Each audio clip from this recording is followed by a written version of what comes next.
আসসালামু আলাইকুম সুপ্রিয় দর্শক বন্ধুরা, আপনারা এখন যেই গাছটি দেখতে পাচ্ছেন এটা হচ্ছে ইন্দোনেশিয়ান স্মার্ট নেপিয়ার ঘাস।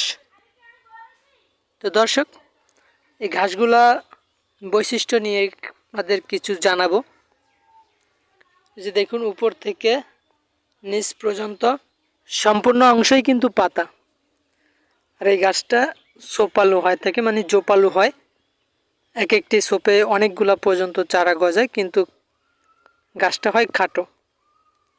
খাটো হলেও এক একটি সোপে অধিক পরিমাণ ঘাস জন্মায়, অধিক পরিমাণ পাতা পাওয়া যায়।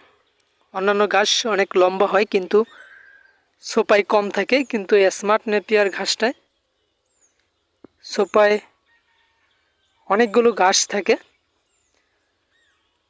এই ঘাসটা প্রোটিনও বেশি, 22 থেকে 25% প্রোটিন আছে। আপনি যদি গরু ছাগল পালন করেন তো সেক্ষেত্রে ঘাসের তো অবশ্যই প্রয়োজন। তো কোন ঘাসটি চাষ করবেন, তো আপনি যদি গরু ছাগল উভয় পালন করতে চান সেক্ষেত্রে আপনি এই ইন্দোনেশিয়ান স্মার্ট নেপিয়ার ঘাসটি চাষ করতে পারেন।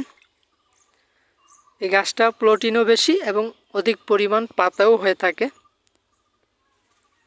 তো সেই হিসাবে আপনি এই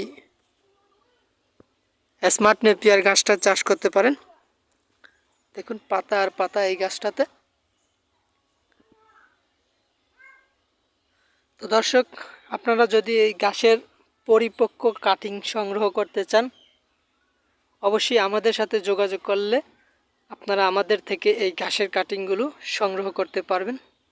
স্ক্রিনে দেওয়া নাম্বারে যোগাযোগ করলে আমরা সারা বাংলাদেশেই এই ঘাসের কাটিংগুলো ডেলিভারি দিয়ে থাকি। তো সকলে ভালো থাকবেন। আল্লাহ হাফেজ।